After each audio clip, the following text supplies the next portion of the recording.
Hello, I'm William Michael of the Classical Liberal Arts Academy. And over the weekend, I was actually sitting in bed, I think it was Saturday night, and I was thinking of um, what the real difference is. What is the real difference between modern education, fake classical education that's become popular today, unfortunately, and real classical Catholic education. And I started to just jot some things down, things that I would say real classical Catholic education can provide that modern schooling doesn't even attempt to provide, and that fake classical education also does not provide. And I started to make a list, and the list started to grow and grow. And by the time I was done, I had 14 or 15 things written down. And I said, man, this is an article's worth of stuff that I'm getting into here. And so I spent a little more time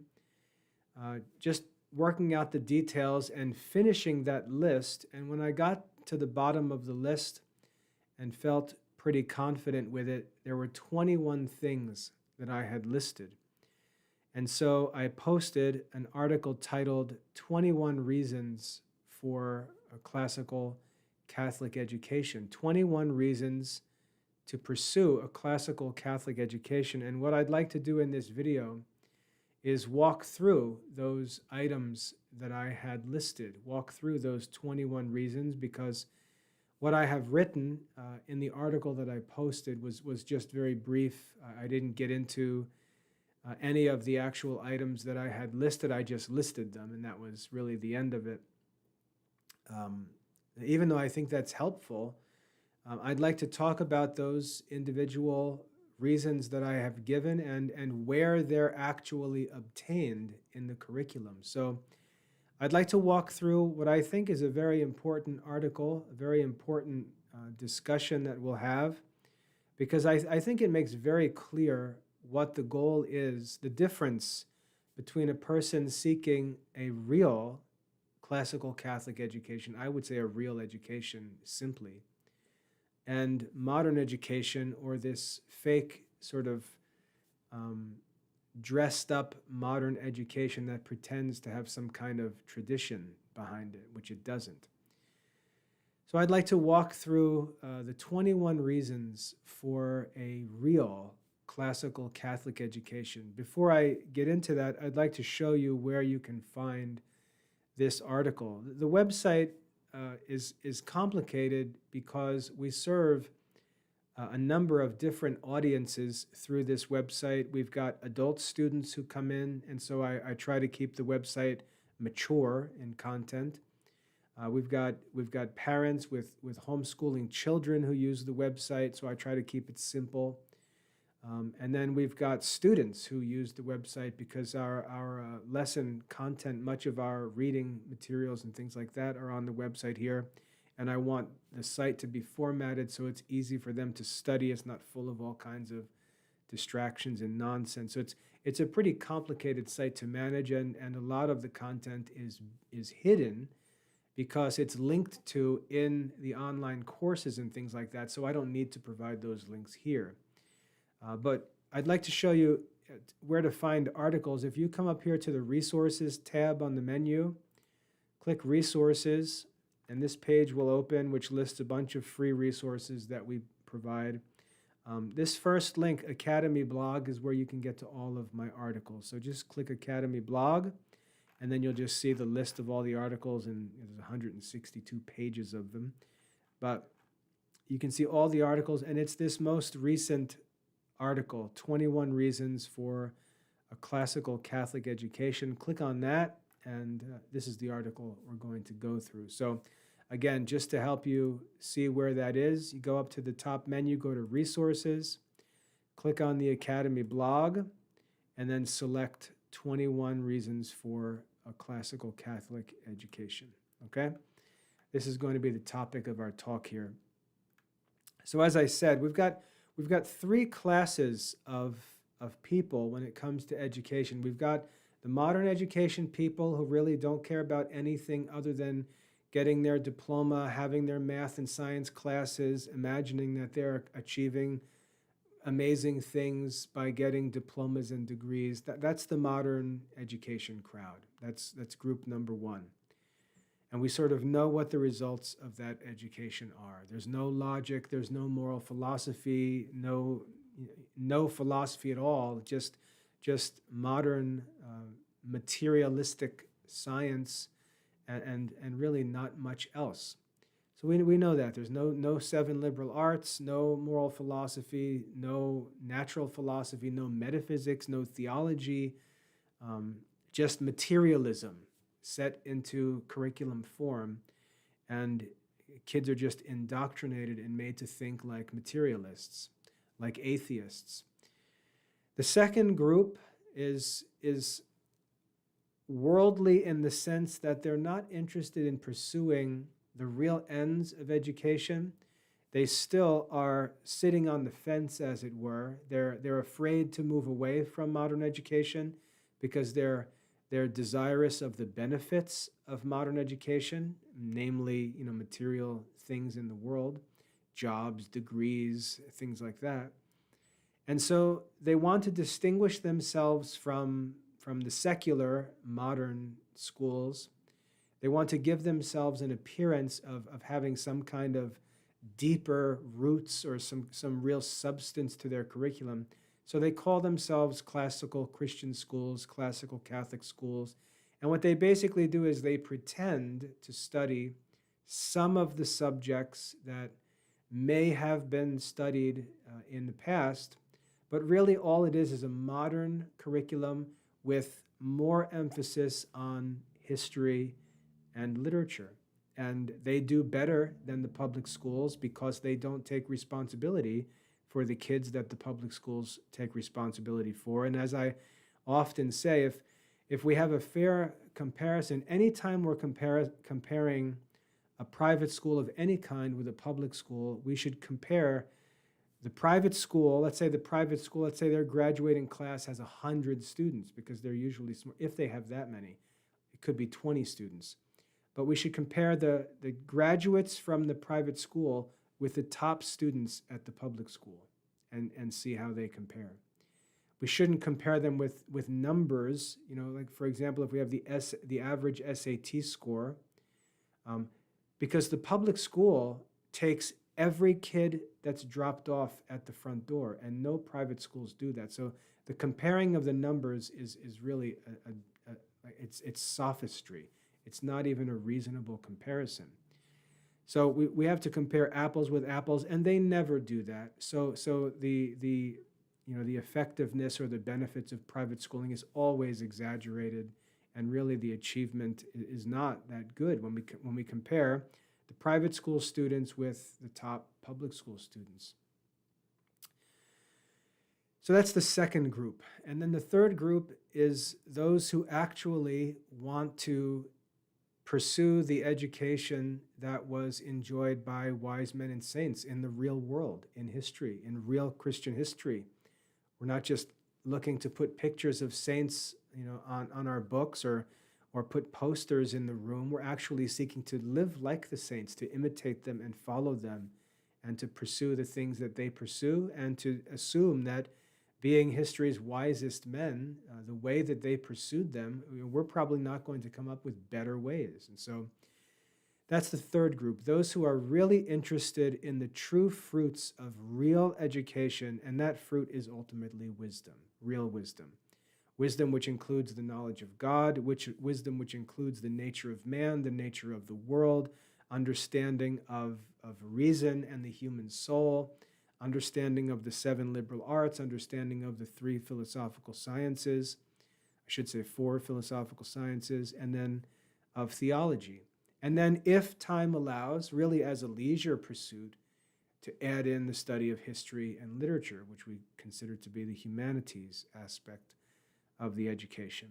But that's real classical Catholic education. If you were to go back in history and just stop off at different points, you would find it's similar for almost all of Christian history, and even pre-Christian education is is just a continuation of that history of the study of the liberal arts and of the philosophical sciences and so on. Even theology goes back into the ancient world.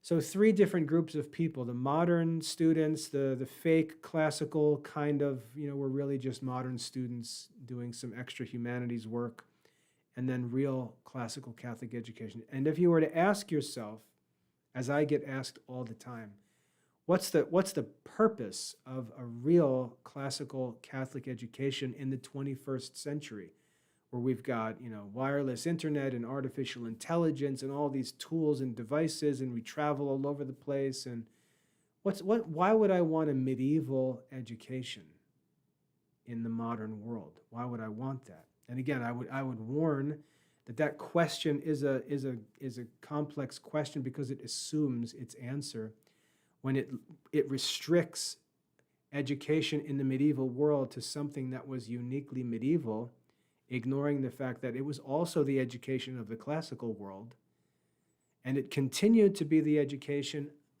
into the modern world until movements caused changes, and unless we can justify those changes should never have taken place. So just because it's different doesn't prove that it's better. But what I'd like to answer is that question concerning the motivation to a real classical Catholic education, because it's pretty radical stuff. And the kids who pursue this education, or I should say students, because we have adults as well, students who pursue this education, some of them know these reasons. Some of them have sort of vague ideas about these reasons. It's like there's something that they can smell, but they can't really describe. They can just sort of feel an attraction to something, but it's kind of fuzzy, kind of sketchy. They really can't nail it down. And usually what happens is when we begin to talk and I articulate these things, they're like, that's it. That's what I'm talking about. That's exactly what I feel. I just didn't even know how to articulate it. So that's very common. But what I've done here is I've listed, as I said, 21 reasons for a classical Catholic education, and I'd just like to walk through this list. I'm going to be fairly brief, but the reason why I'm doing a talk is to get into them. They're already provided briefly. I'd like to go through the reason, make sure it's clear what I'm talking about, what I have in mind for each reason, and then explain where that's actually obtained in a real classical Catholic education. So let's go ahead and walk through this list together. The first reason: to be able to read fluently and with comprehension in Latin, Greek, and one's native language. To be able to read fluently with comprehension in Latin, Greek, and one's native language. Now, obviously, the more languages that we can read with comprehension, the better, right? If we can read German and Spanish and French, whole libraries open up to us that might otherwise be sealed. So language is ultimately the key that gives us access to just more and more literature and records and history that much of which isn't in translation. So to be able to read fluently, that means read easily, read at a pace where we can actually get through significant amounts of information, to read fluently and with comprehension, to actually understand what we're reading. And then to do so in a number of languages, first our own native language, but also in Latin and Greek. And the reason why Latin and Greek were because they were the languages of classical Greek and Roman and medieval history. So thousands of years of the best and wisest men writing, their languages being Greek and then Latin, and then continuing through the Middle Ages in Europe, and then finally coming to the modern nations and the different languages that developed after Latin and Greek had spread. To be able to have access to that whole library, as it were, to be able to read um, any book that stands between us and the knowledge that we seek. And there are many books, many important books, especially when you get higher into to philosophy studies, theology studies. There are many books that are inaccessible to anyone who cannot read Greek or Latin. And to have access to those books is a very great benefit. And I would even argue necessary to get to a certain level. So to be able to read Latin and Greek in one's native language. And of course, that comes through the study of grammar, where we learn the actual rules. We learn how to read, how to physically read different languages. We learn the pronunciation. We learn rules about accentuation and things like that. We learn the basic grammar, the etymology of the languages. We learn different forms. We learn vocabulary.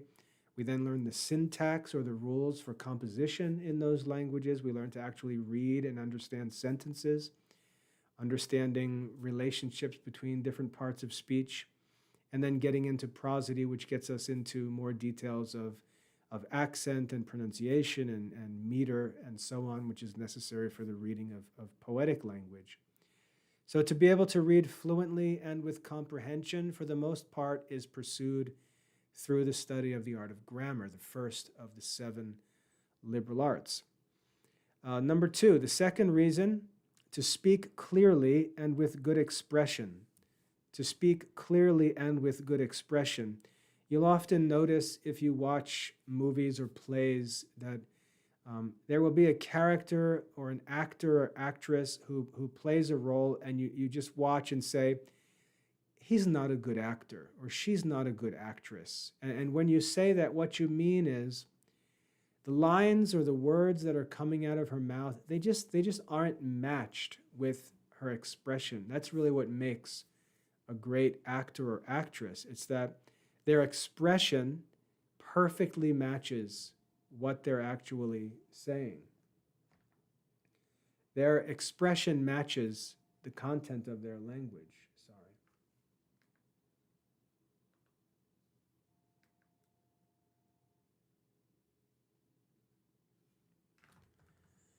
So when we have that combination of expression and language, we have real articulation.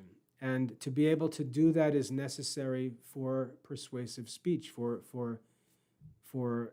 speech that brings appropriate feeling. And again, we learn that in grammar, but also in the other liberal arts, most importantly, the art of rhetoric. So we learn to speak clearly with good expression by the study of grammar and rhetoric. Third, to be able to write clearly, to allow for effective written communication with others. To write clearly, to allow for effective written communication with others. In many modern schools talk about self-expression as the end of writing. And we get all this wacky stuff that's equivalent to modern art, where we've got some guy, with a can of paint on a string, if you see these videos on social media, and he's just swinging the paint can around the room, and there's paint flying all over the place, and everybody's, thinks it's so great. And we look at that, and we're like, well, it's interesting, and if he likes it, that's his business. I'm not putting any money on the table for any of this stuff. But we can't pretend that is like a painting by a master like Fra Angelico or Rembrandt or any of the masters. We can't pretend that modern artwork, which is an exercise in self-expression, is anything like what we see the masters doing, where they're considering every detail of the person's body, of the person's appearance, of the angles and motions of the body. They're trying to be realistic, but they're trying to capture the feeling of the image. Obviously, what we see in so-called modern art and what we see in the works of those realist masters, and realism sort of changes over time.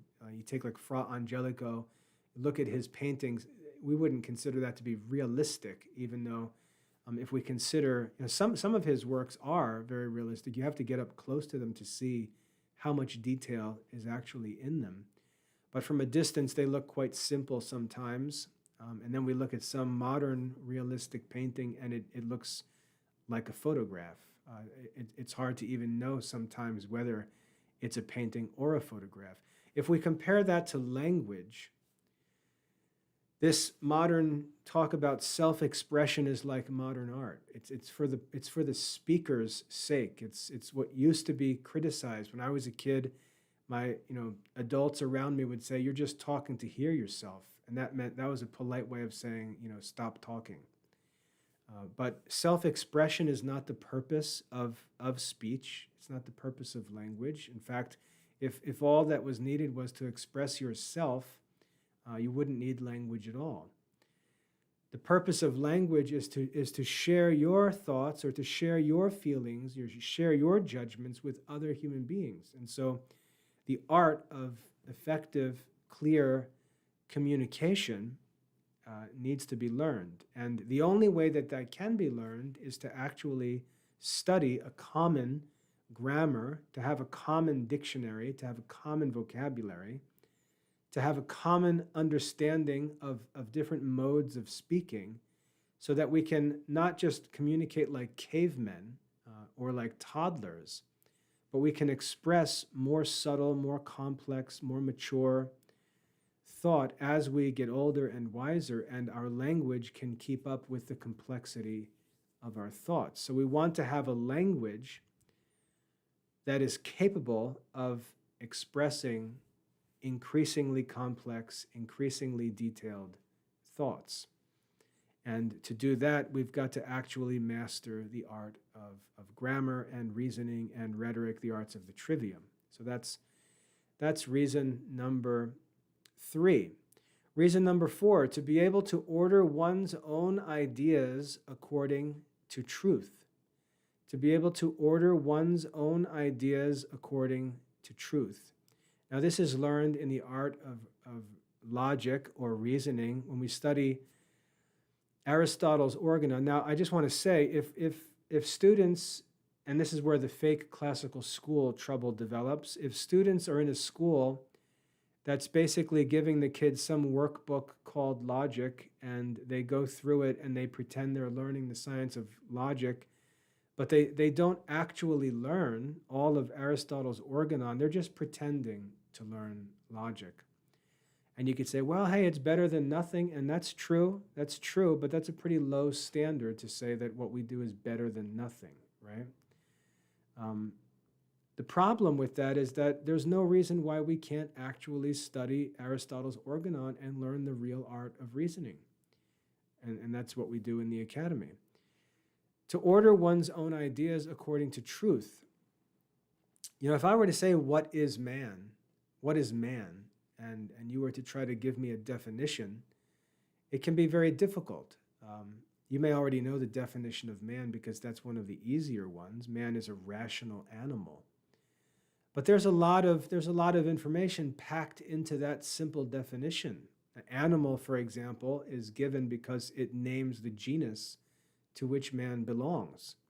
But how do we know that? Or how do we know what the genus is?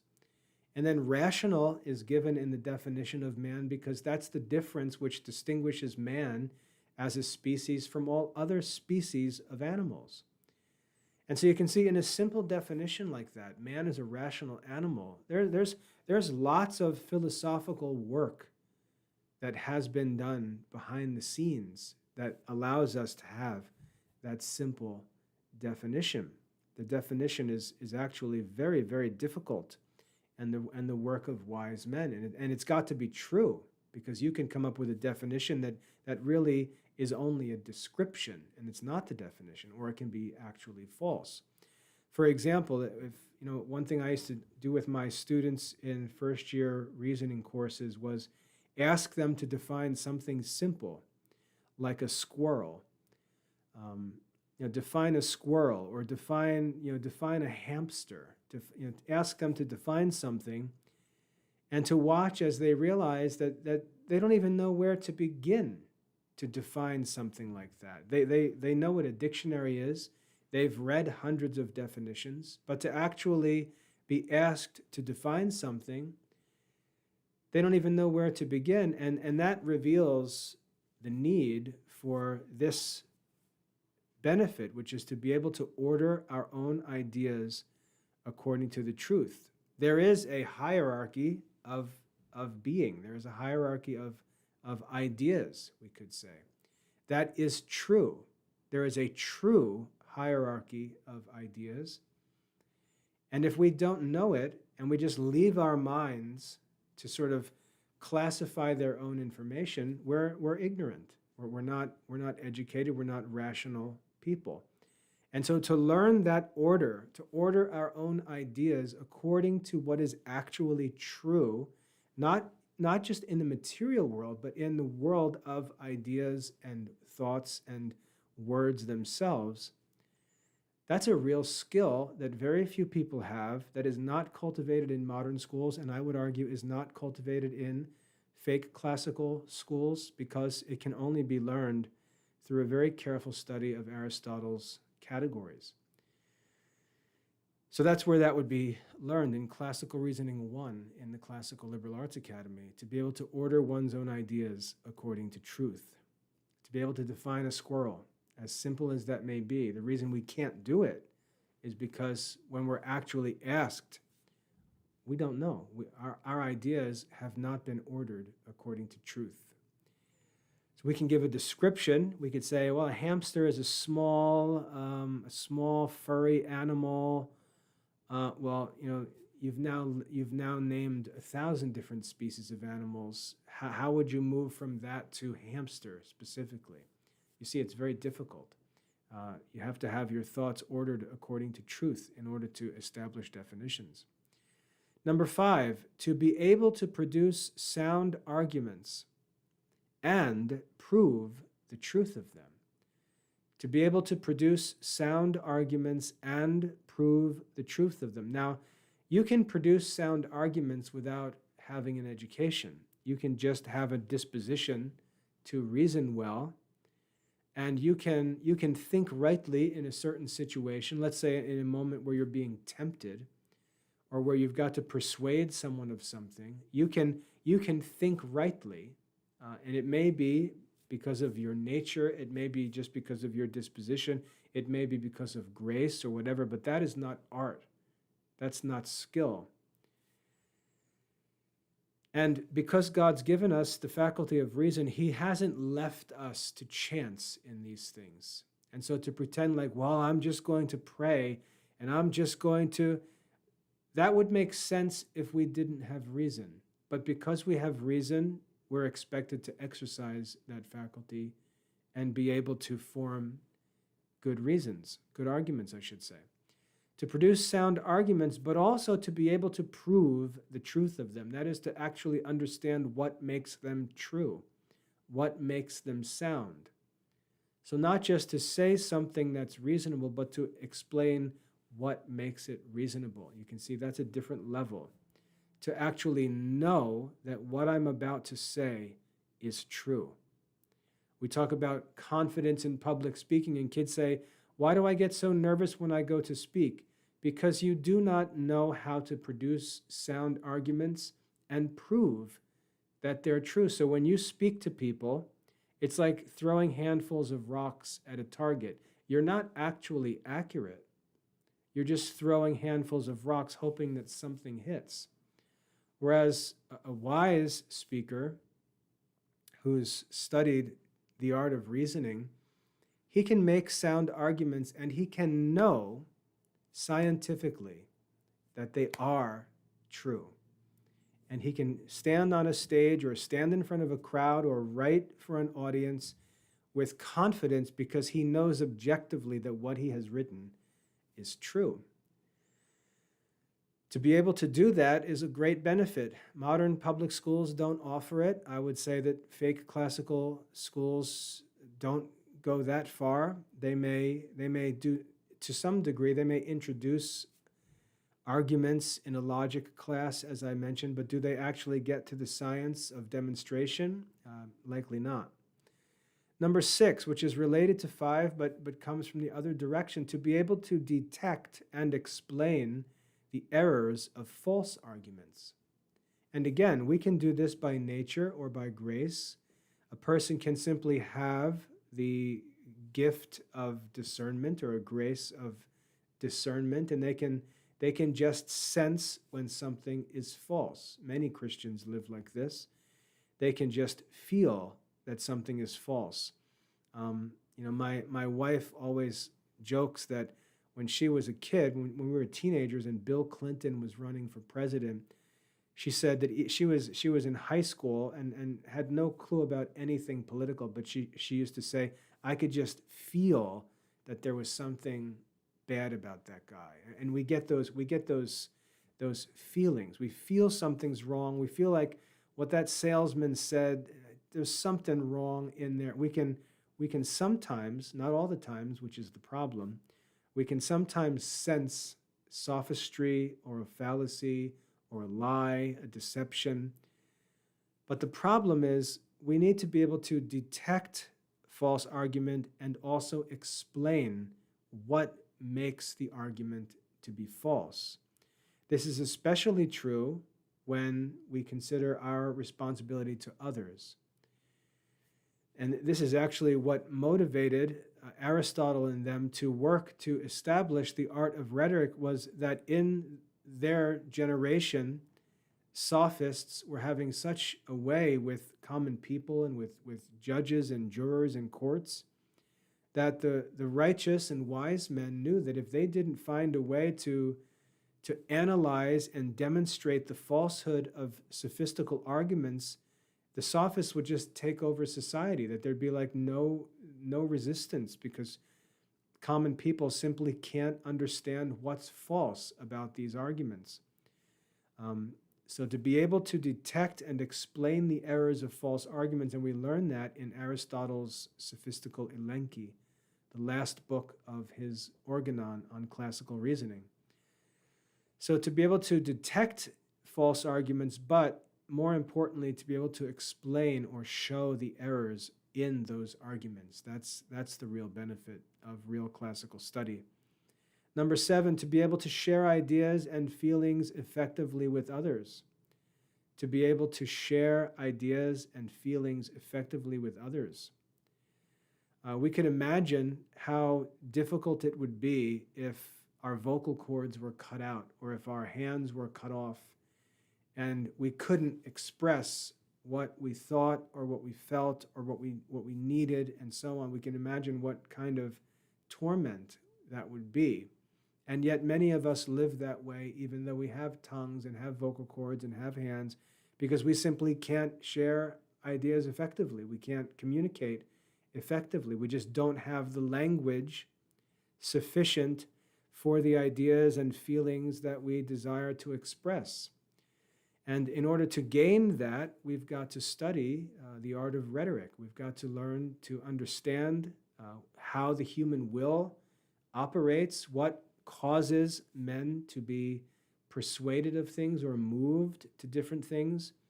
And we've got to learn how to communicate our ideas and feelings effectively. And that can be a strength or a weakness with very great implications in our lives. A person who can't share his ideas or feelings effectively may lose the love of his life.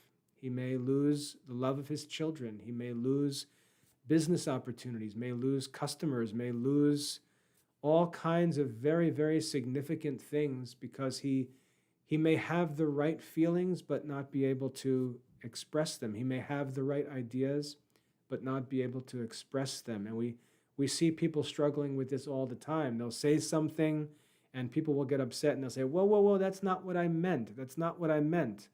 That's an example of someone not being able to share ideas or feelings effectively. Or we'll see someone upset and emotional, and yet they'll say, I can't find the word. I don't know how to say what I need to say. I just don't have the word.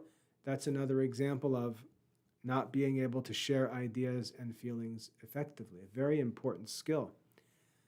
And in order to learn to do that, we've got to study moral philosophy, we've got to study the art of rhetoric. which come through real classical Catholic education. They're not in modern schools, not in fake classical schools. Up next, number 8, to be able to discern the available means of persuasion in any circumstances. To be able to discern the available means of persuasion in any circumstances. Now, that's a mouthful, and you may wonder, where in the world do you get that from? That's from Aristotle's Art of Rhetoric. It's very common to hear people say that rhetoric is the art of persuasion. And when they say that rhetoric is the art of persuasion, they often act as if that means that rhetoric is the art that teaches us how to persuade people, how to make people think the way we want them to think, to agree with our judgments, to do what we want to do, to vote for us, to buy our product, and so on. Rhetoric is the art of how to do that, right? And that's not what rhetoric is. Because the human will is free, a person can be presented with all of the truth, with all of the reasons, all of the emotional appeals, and simply, freely choose to say no, or to go in the other direction. That's one of the benefits of free will. It's also one of the challenges when it comes to communication. And so the duty of a speaker or a writer is not to persuade someone, because that's not in his power. The duty of a speaker or a writer is to simply discern the available means of persuasion. In other words, to know what, for a reasonable person, would be persuasive in any circumstance, in any topic, in any subject, in any different circle, to know what is and would be persuasive. And so again, that doesn't mean that I can persuade Mary Smith. There may be nothing I can do to ever persuade her, but I can know. If I know the art of rhetoric, I can know that what I spoke to her, what I presented to her, what I explained to her was sufficient for persuasion. Because I have the ability, through the study of rhetoric, to discern the available means of persuasion in any circumstances. And notice when it says in any circumstances, doesn't mean in one area only. So to say, oh, I'm a good car salesman, but I can't write an article about this, that really proves that your skill in car sales is not actually wisdom. It's not actually art. It's just experience. You're just doing something that applies to one specific field, and you don't actually understand the principles behind it. It's like we said above. It's like producing sound arguments by chance almost, but not being able to explain what makes them sound arguments. So we see this in many different areas of work, many different professions people have. They may be effective at something in a specific subject area or a specific field, but if you take them outside of that field, they act clueless and even contradict the principles that they explain to others in their own field. It's very common to see that today, where people don't study the art of rhetoric. When we look at Aristotle and we see that he's able to teach the art of reasoning and the art of rhetoric and poetics, and he's able to explain the philosophy of the soul and of the causes of existing things and the art of reasoning. And you look and you say, how can a man teach effectively on all these different subjects? And the answer is the art of rhetoric. It's the ability to find the available means of persuasion, not on one topic or one subject, but on any subject, in any circumstances. So that's number 8, and we learn that through the study of the art of rhetoric. Number 9, to be able to read and truly interpret the writing of others. To be able to read the writing of others, that's pretty simple, to actually be able to read and know what it says. But more importantly, to be able to truly interpret what they've written. And in order to do that's the work of analysis. We've got to be able to read what someone writes and avoid simply reading our thoughts into it and interpreting it as if our context was the context of the writer. We've got to make sure that we can establish the context of the writer, understand his way of thinking and expressing ideas, and interpret his writing so that our interpretation matches his intention. That's true interpretation. And we see this as a common problem and a cause of great dilemma in modern society. Take, for example, American politics, where you've got Republicans or conservatives on one side and you've got liberals on the other side. Both of them disagree on almost every topic, and yet they both claim to be fighting for the Constitution. And when you ask, how can these two groups that disagree on everything both believe that the Constitution needs to be defended? And the explanation for that situation is that the Republicans have a certain way of interpreting the Constitution, and the liberals or the Democrats have a different way of interpreting the Constitution. And so both of them say different things, and yet they both believe that they are the defenders of the Constitution. And that's caused by disagreement in interpretation. The same thing can be seen in Christian religious groups where you've got one book, the Bible, and everyone claims to be following the Bible, and yet they can be teaching completely opposite things, even though they both are saying that they are people of the book and they follow the teaching of the Bible. So you see that it's not just the ability to read, it's not just the ability to come up with a possible meaning of a passage, but to actually interpret it truly and to be able to demonstrate the truth of that interpretation. That's a great skill that requires expertise in the arts of grammar, reasoning, and rhetoric, along with other studies like moral philosophy, history, and so on. Really all the studies. And if we look back in church history, we'll find that St. Augustine wrote a book way back in the 4th century after Christ.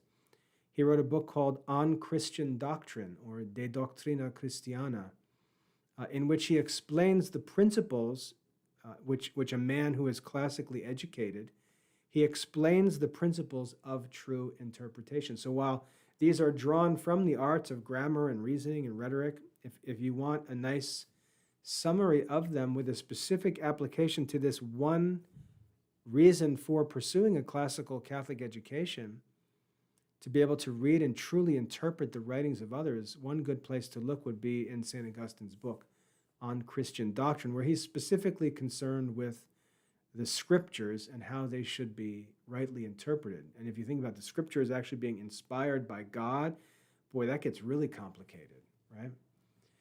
So to be able to interpret what we read truly and to make persuasive arguments, to make strong objective cases to demonstrate the necessity of a certain interpretation.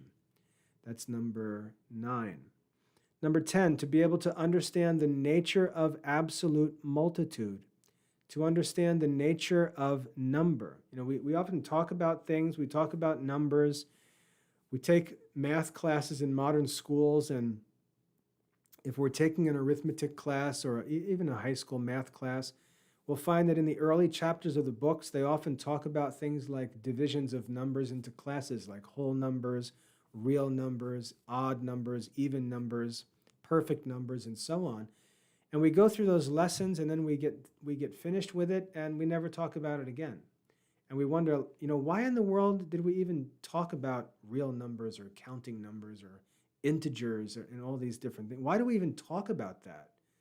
It's because there's still some remnant of classical arithmetic present in the curriculum. It's still there in the shadows, as it were. There's still fingerprints of classical arithmetic, even in modern textbooks, but it's just sort of awkwardly stuck on. It really doesn't have a place. It's not respected. Math teachers don't know why it's being taught.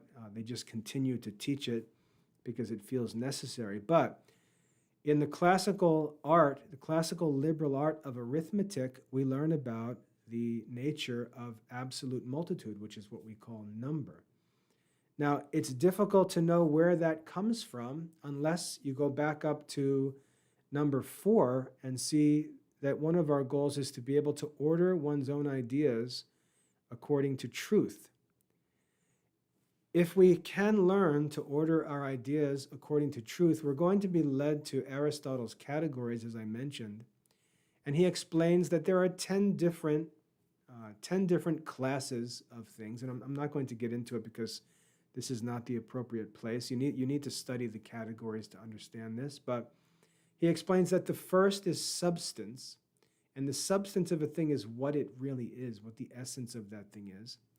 And then the other 9 categories are basically qualities of substance, qualities that are found in substances. And the first one that's given, the second of the 10 categories, is quantity. So when we look at quantity, we have this general sense of something that can be increased or diminished. A substance can't be increased or diminished in its substance. But quantity can be increased or diminished in many things. And so when we look at that, we get this idea of quantity. And then we ask, are there different kinds of quantity? And we find out that there are four different kinds of quantity. And so we've got this idea of quantity, and this is how the ordering of our minds works. We have this idea of quantity, and that idea of quantity divides into 4 species because there are 4 different kinds of quantity. There are 2 different divisions. So I should say that quantity divides into 2 classes, and those 2 classes are multitude and magnitude, and then they divide into 2 classes each, so that we get discrete. This is the word that's used in our classical arithmetic book. Discrete multitude, is it? Or absolute multitude, discrete number, I should say. Absolute multitude and relative multitude, those are the 2 species of multitude. And then magnitude is the other division of quantity, and we get magnitude at rest and magnitude in motion. So by understanding the order of things, the order of these ideas which represent existence of things, or I should say qualities of things that exist, we come up with these 4 different divisions of quantity. And those 4 different divisions become subjects of investigation, and they become 4 of the 7 liberal arts. We have arithmetic, music, geometry, and astronomy. So numbers 10 through 14 relate to the quadrivium, the 4 mathematical arts of the classical liberal arts curriculum.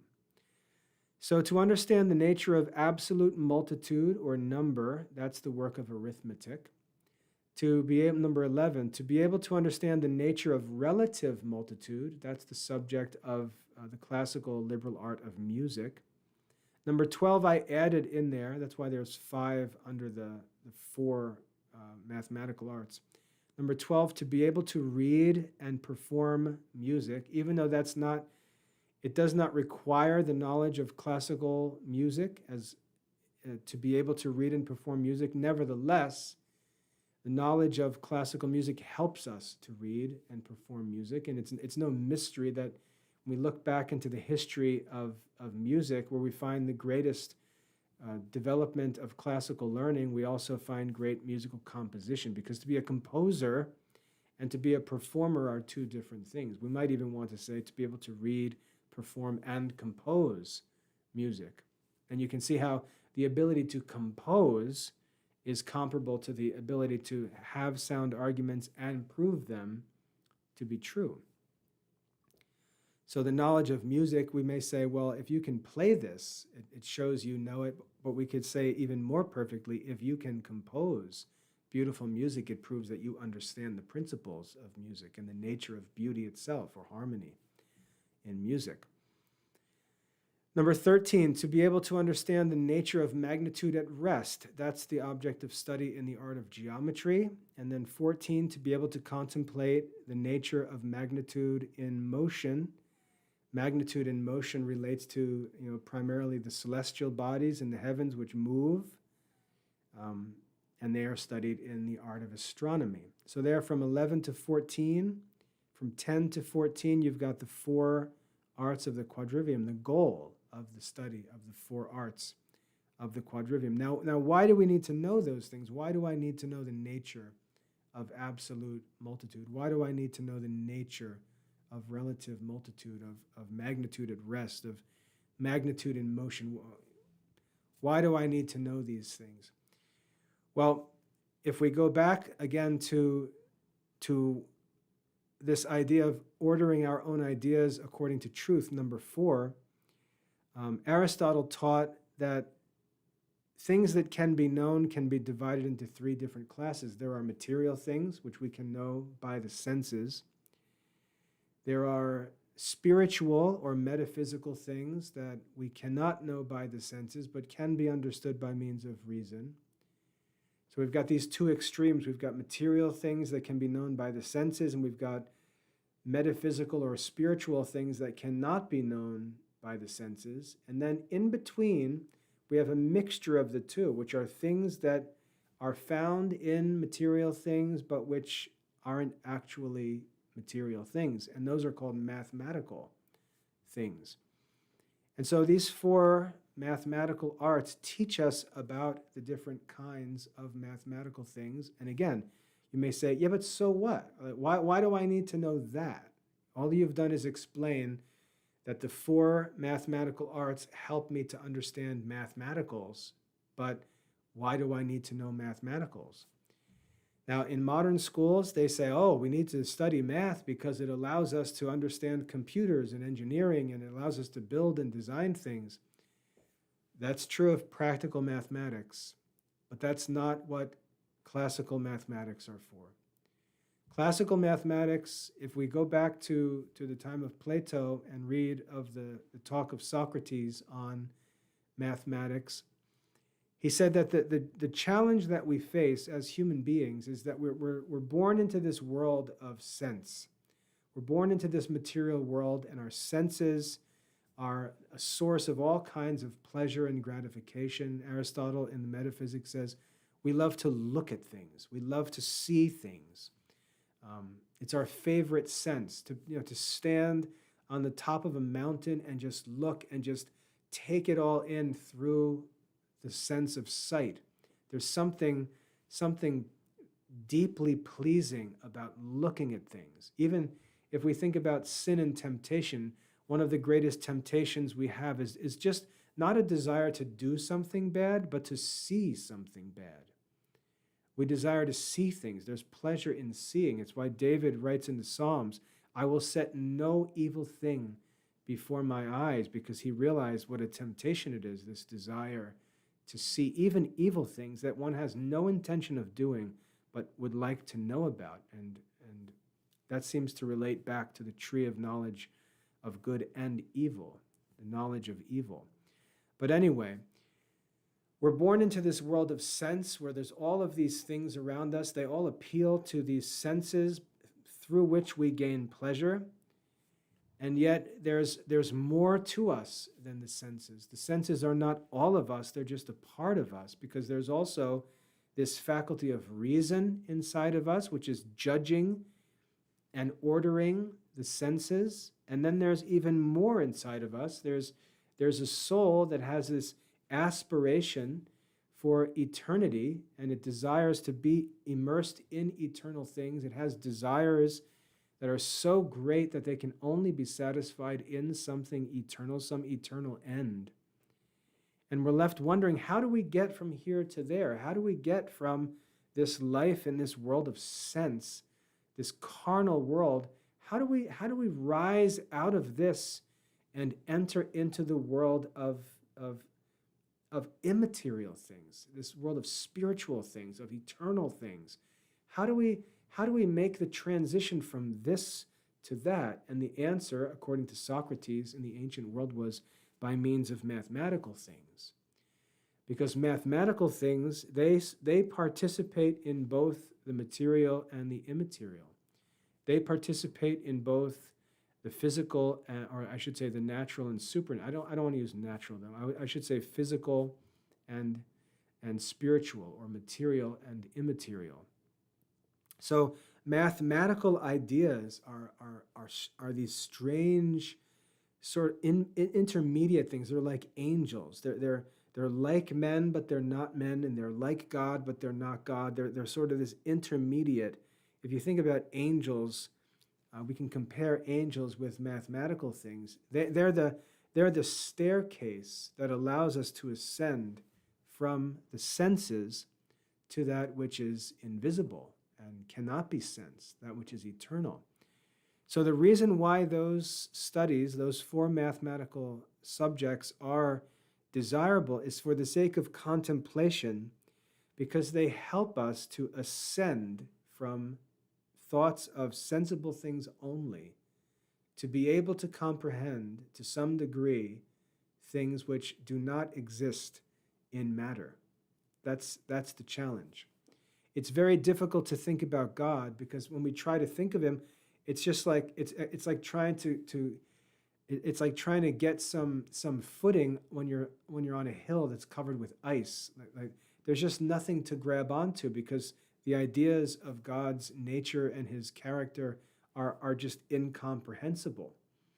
And so the only way that we can even think about God is how? The Catechism teaches us we can think about God by comparing him to things that are like him in some way. And that's how our mind does it. That's how we climb intellectually from the sensible to the insensible.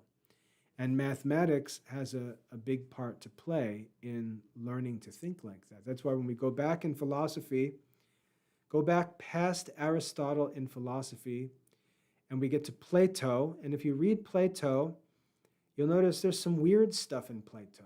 You know, when you get into numbers and things like that, mathematical discussions like in the Timaeus, if you read the Timaeus, you'll see him start getting into these doctrines of numbers and ideas about mathematical things.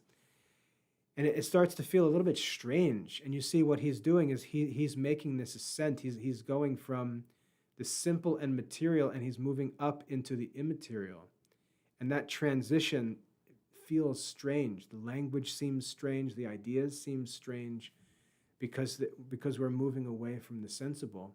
And that's how we also think and talk about God. We don't talk about God directly because it's impossible. We can't know anything simply about God. We know God by comparisons. We say that God is like. Jesus says the kingdom of heaven is like this or that, this thing that you've experienced with the senses. That's the only way we can understand. And so those mathematical arts are essential to the work of contemplation and to the pursuit of wisdom, because they allow us to move incrementally from the material to the immaterial. Obviously, there's a lot more that can be said about that, but what I wanted to say before I go on is, as strange as we start to see things in Plato, if we go back further to Pythagoras, then things get really bizarre, because Pythagorean philosophy really takes this into much higher and deeper places. Now, if you go back to the church fathers like St. Augustine, you would really be shocked to see how much of this they understood and how deeply their minds were soaked in these ideas of classical mathematics. You can find commentaries where St. Augustine comments on Scripture and will explain the meanings of certain numbers in the Scriptures, and you read it and you think to yourself, what in the world is he talking about? Where in the world is he getting these ideas from? And the answer is he's coming from classical mathematics, not modern mathematics. So there's a lot to learn, and the benefit of it is philosophical and spiritual. So anyway, let's keep going. That brings us through the four mathematical arts down to number 15. To be able to employ the knowledge of the 7 classical liberal arts in the pursuit of wisdom. And number 15 is really a summary of numbers 1 through 14. In numbers 1 through 14, we've addressed these reasons for studying each of the 7 liberal arts. But again, the why. Why do we want to know these things? Why do we want to do these things? Why do we want to order our ideas? Why do we want to produce sound arguments and be able to prove them? Why do we need to explain the errors of false argument? What are we actually going to use this for? The answer is philosophy. The ultimate answer is philosophy. And so the reason why we study the 7 liberal arts is to collect for ourselves all of the skills, all of the ideas, all of the benefits that will allow us to effectively study philosophy, which is wisdom. So the goal in number 15 there, to be able to employ the knowledge of the 7 classical liberal arts in the pursuit of wisdom. And that summarizes numbers 1 through 14. After number 15, in number 16, we move into the philosophical sciences. Number 16, to be able to discern the order present in the natural world. This is the goal of natural philosophy. When we look out on we look out upon the world, modern schools, modern science teaches us that it's chaos.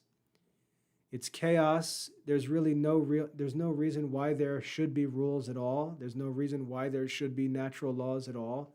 It's all just by chance. It's all just explained away as being caused by chance. It really could align itself in any way it wants. It could change. Everything could blow up. The earth could melt next year. It's all chaotic, all by chance. That's the materialistic way to look at the world. That's the atheistic way to look at the world. But it's false, because when we look out into the world, we can see very clearly that it's not chaotic.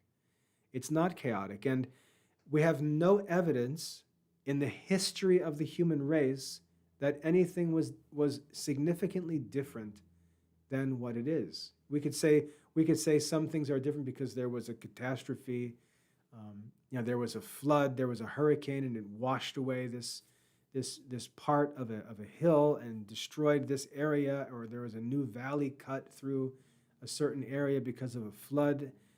So there are surface level geographical changes that might take place, but there's no change in our knowledge of the heavens. If we read the descriptions of constellations from 100 AD, there's no difference, even though it's 2,000 years ago.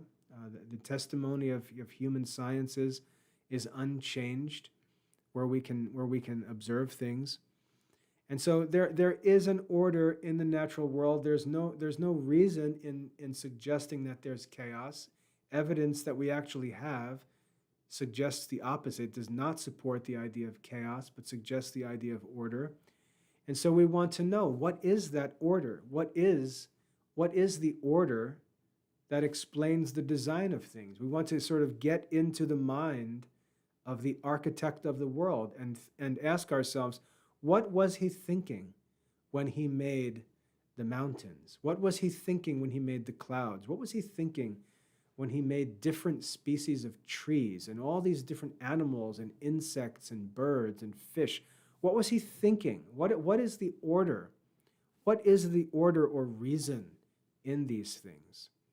That's the object of the study of natural philosophy. Notice, not modern science, and I'm not going to get into that now, but that's not what modern science does. Modern science does not seek to understand the natural world, because we can see that modern science goes into topics that really have nothing to do with the natural world. There's obviously something else driving the interest in modern natural sciences that's different from what drives natural philosophy.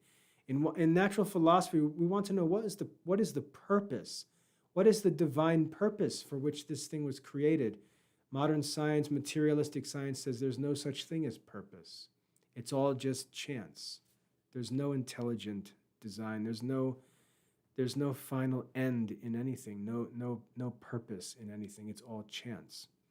We reject that, and as number 16 says, we study to be able to discern the order that we know is present in the world because we observe it. And we do that, as I said, through natural philosophy. Number 17, to be able to order my will to true happiness. To be able to order my will. Now notice we've looked at 3 things here. Going back up to number 4, to be able to order one's own ideas. We see that idea of ordering. To be able to order one's own ideas. Then we come down to 15 and we say to be able to discern the order present in the natural world. In 17, to be able to order my will. So notice we see these orders, right? order in the mind, order in the natural world, order in the soul, in the will. This is really the focus of philosophy, because wisdom, it is the business of a wise man to know the order in things. And so we seek to know the order of our thoughts, what they should be according to truth. We seek to know the order that's present in the natural world. And we seek to put our own will into order, that is, to align our will with the source of true happiness, to actually direct our life by controlling our will by reason, which is the method of philosophy, by directing our will to what it is that is capable of making a human soul happy, which is ultimately God himself. But to know what my chief end is, and to know to order my will to my chief end. And while that sounds cute, the problem is in daily life, we have to know the intermediate steps along the way. It's like going on a destination. If someone asks you, you're walking down the highway and someone says, "Where are you going?" And you say, I'm going to Florida. And they say, "No, I mean, like right now, where are you going?" And you say, "Oh, I don't know. I'm just walking down this road.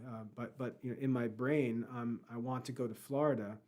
You see the difference between having an idea of the chief end and then actually knowing how to get there. And so in the study of ethics or moral philosophy in the classical Catholic curriculum, we seek to understand what happiness actually is and what is the means to happiness. And we study all of the different vices and virtues, because we learn that virtue is the means to happiness, it's the way to happiness, and vice is the wrong exit, as it were. And so in order to avoid the wrong exits and stay on the right road, we need to understand virtue and vice so we can make reasonable decisions and direct our will to happiness. We need to know how to discern, how to order our will to true happiness. That's number 17, studied in moral philosophy or ethics. Number 18, to be able to know the causes of things. Aristotle says we do not really feel like we understand something until we know the cause of it. We don't feel like we understand something until we know the cause of it. Imagine if you were laying in bed one night and all of a sudden you noticed that there was water dripping from your ceiling. And you can hear the water falling from your ceiling and hitting the floor. And that's what makes you realize there's a leak somewhere. And so you get out of bed and turn the light on, and there's a big pool of water on the floor. And you look up and you can see water dripping from the ceiling. Now your mind immediately begins to ask, where is that coming from? What is the cause of that dripping? You don't look at the floor, see the water, grab a towel, dry it up, and go back to bed. Your mind knows better than that, and your mind asks, where did this water come from? What is the cause of this puddle of water? And you look around trying to figure out what the cause is, and then you see the dripping ceiling. And you say, that's the cause of the pool of water on the floor. But your mind doesn't rest there. Your mind goes on and says, yeah, but why is there water leaking through the ceiling? And so your mind prompts you and urges you to figure out what the cause is. What is the cause of this thing? You don't understand it if you see the pool of water on the floor. You don't understand it if you see the water dripping from the ceiling. Until you work your way back to the cause, your mind will not be able to rest. And so our minds are restless until they find the cause of things. That's just how we're made. It's how reason works. We seek the cause. And so number 16, to discern the order, number 18, to know the causes of things. To know the causes of things. And this is studied in the science of metaphysics, the fourth branch of classical philosophy, metaphysics, the study of supernatural, the study of the first causes of things, right? If we ask, where did the world come from? Where did man come from? Where did eyesight come from? What is love? What is wisdom? What is truth? All of these questions about, what is this? Why is that? Why is this? What is the purpose of this? Those sorts of questions are seeking the causes of things. We learned that there are 4 different kinds of causes.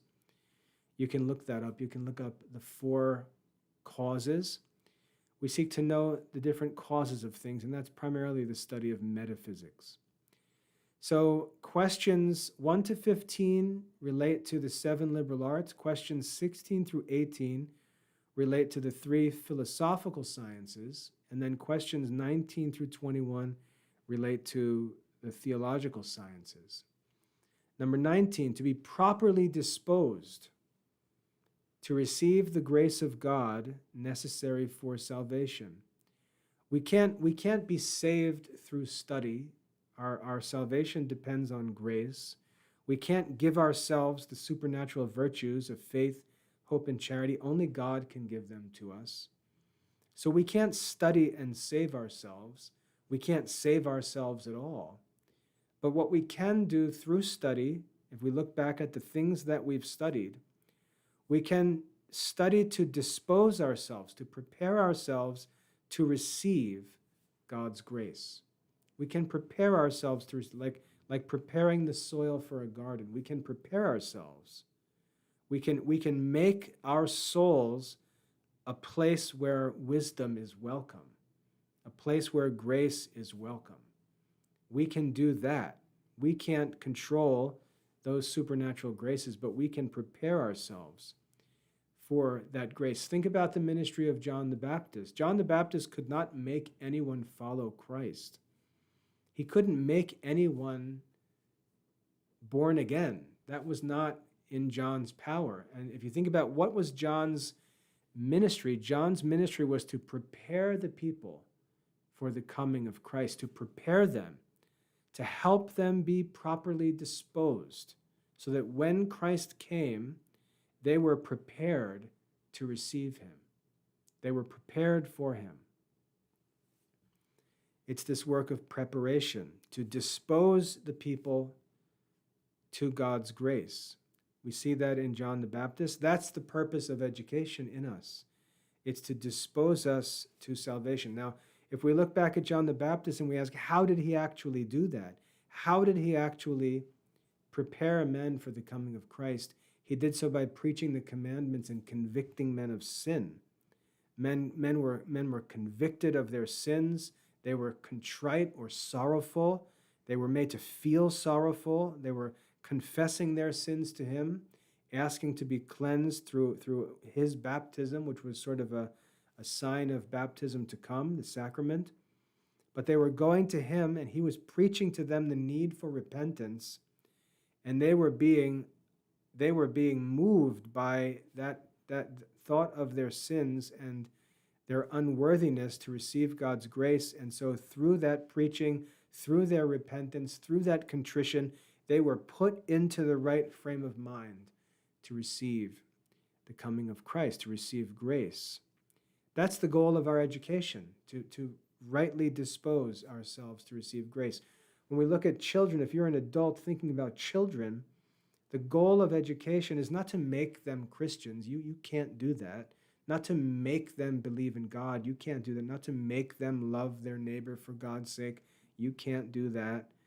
But you can help to prepare them and properly dispose them to receive the grace of God. That's why we have faith formation, for example. We have faith formation programs, and what the pastors of the churches seek to do is they seek to see that the children coming to receive First Communion are properly disposed. They have sufficient knowledge, obviously not theological mastery, but they've got sufficient knowledge, and they've got a right disposition to receive and profit from the grace of God that's present in the sacrament. And the same thing is true of confirmation.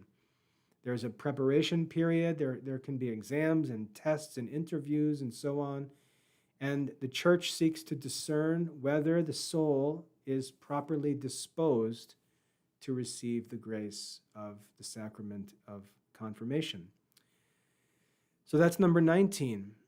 Number 20, to be able to understand the substance of sacred doctrine, to be able to understand the substance, to really be able to understand God's revelation, divine revelation, to be able to understand it. Now, notice that that relates to be able to understand sacred doctrine. That relates back to number 9 here, to be able to read and truly interpret the writing of others. To be able to read and interpret the writing of others, we said that we learn that through grammar, reasoning, rhetoric, and so on. And that's where I mentioned St. Augustine's teaching on Christian doctrine. But this is the real goal that St. Augustine had in mind. He wanted to know how we're able to understand the substance of sacred doctrine, how we're to understand the sacred scriptures. Because if you think about them, they're mysterious. These writings that are written by men, by holy men moved by the Holy Spirit, and yet at the same time, we can say that their author is God himself. And so I pick up my Bible and open it and start reading. How do I rightly interpret a book that says the first epistle of St. Paul to the Corinthians? And I say, oh, who's the author? And you say, St. Paul. When was it written? Sometime around 60 AD. To whom was it written? The Christians in the city of Corinth. And I can go through all of this human interpretation, all of this context and background. But there's another whole layer to sacred scripture, because St. Paul was not simply writing this out of his own understanding, out of his own thoughts. He was being moved in some mysterious way by God himself. And so it can be said that the words and the thoughts on the page are Paul's words, but they're also God's words, and that's mysterious. And so how do we rightly understand the sacred scriptures? How do we rightly interpret them? Because the nature of sacred scripture is different from the nature of any other book. All of them need to be interpreted rightly, but there's different means of interpretation, different means of interpretation of the writing of a man and the writing of a man inspired by God. And so we seek to understand the substance of sacred doctrine. St. Thomas in the Summa Theologica explains to us that sacred doctrine is simply the knowledge of God. God is the subject of sacred doctrine. It's just to know God. But because it's impossible for us to know God, we can only know God inasmuch as he reveals himself to us. God chooses to reveal bits and pieces of himself to us, as it were. He reveals a little bit, and that's all that we can know. So not only do we have this challenge to understand, but we have to also understand that what we're given in sacred scripture, what we're given in divine revelation is just a little peek. It's like a woman wearing a veil who just draws the veil away from her face just a little bit to give you a little glimpse of maybe one of her eyes, but she's completely covered, and it remains in mystery. We can only know what's revealed, and we've got these bits and pieces, and we've got to work to put them together to understand them rightly. Anyway, that's the challenge of understanding the substance of sacred doctrine. And then number 21, to be able to know and discern God's will in all things. Number 20, it's to know God, right? To know God is the real goal of that 20th reason. But then if we know God, that's not enough, because we have to know God's will. Not just to know God, but to know, so what, right? God created the world, so what? God did this, so what? God is eternal, God is unchanging, God is so what, so what, so what? There are implications, because this God, who is almighty and eternal, is also holy, and he demands holiness of us. I think it's the writer to the Hebrews who said, without holiness, no one will see the Lord. And so to know God is one thing, but to actually please him requires that we know his will. And so the ability to know and discern his will in all things becomes significant. And notice how that relates back to the goal that relates to ethics, to be able to order my will to true happiness. Now, at number 17, we're speaking in human terms. To know to order my will to true happiness based on what can be known through reason. But here in 21, we add to that reason divine revelation.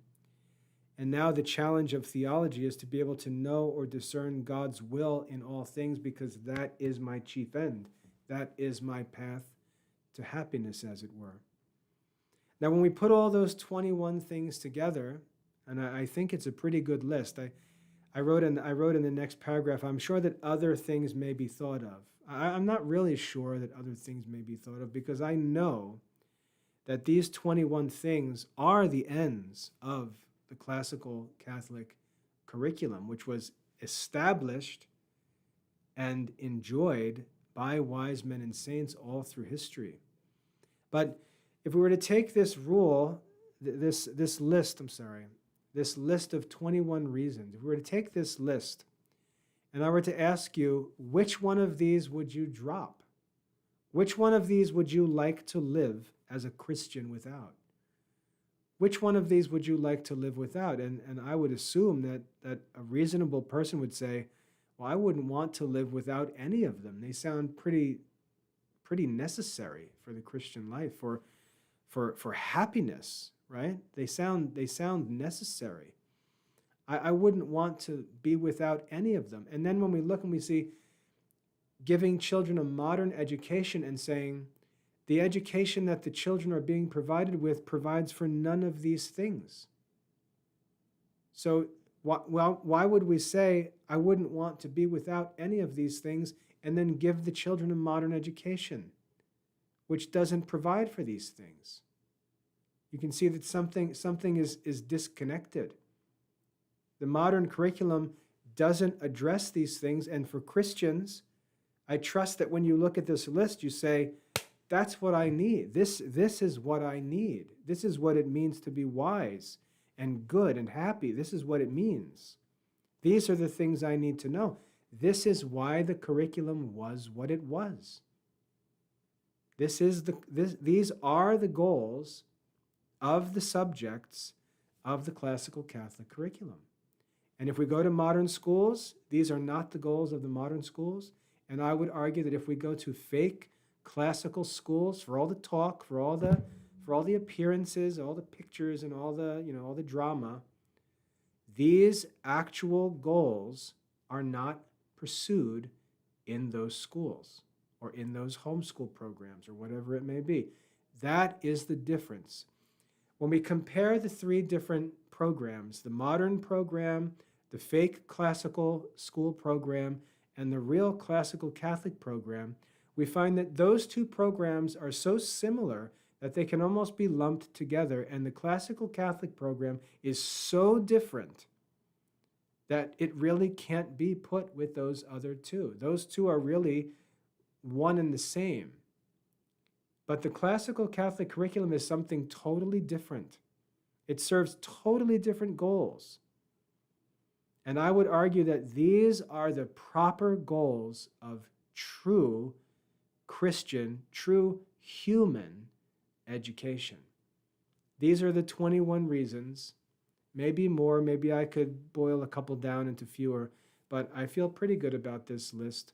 These are the 21 reasons for real classical Catholic education. Now, understand, this is the whole mission of the Classical Liberal Arts Academy. This is the whole mission, is to restore the education that serves these 21 goals. That's what we do in the Classical Liberal Arts Academy. So if you look at this list and you walk through this list with me and you say, man, that's what I want. That's what I want. Because I can tell you, as I've gone through my study and work to restore the classical Catholic curriculum, this is what has driven me.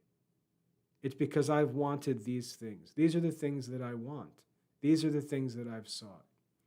And we can have them in the Classical Liberal Arts Academy, through the Classical Liberal Arts Academy. Now, what's really great is if you want to pursue these things, if you'd like to engage in these studies, we can do so through online studies. They're very simple studies, very simple studies. You don't need football fields and science labs. You don't need big campuses and buildings and all of this stuff of modern education. You don't need any of that stuff. You don't need fancy buildings. You don't need fancy school uniforms. You don't need sports teams or theaters or anything else. You just need to study. Almost all of the works necessary for these studies are in the public domain. They're available for free. It doesn't cost anything. And that's why I'd like to say there's a lot of work that needs to be done. As you know, I've worked for almost 30 years now to research, restore, publish, and teach the classical liberal arts, the classical Catholic curriculum. We've already done all the work of organizing these things, finding the texts, arranging all the content, arranging the lessons, even building assessments to help with mastery and so on. And so I'd like to invite you, if you're interested in these things, to study with us in the Classical Liberal Arts Academy. What we've created is pretty amazing because the whole curriculum is restored. And we've restored it all online in self-paced courses, and it costs only $25 a month. We charge $25 a month for access to our online study center. Just a simple fee. The price hasn't changed in 10 years. But if you enroll in the student plan, you can have access to every study necessary for these 21 goals, and you can just take your time and work little by little, bit by bit. If you have children and you'd like for your children to have these 21 benefits as they grow up and get their education, it costs $25 a month to provide them with a real classical Catholic education. Now, in addition to that, because we live in time and space, we still have to deal with the modern world. But in order to have these benefits, which are the more necessary, we have to be able to get that stuff done as efficiently as possible.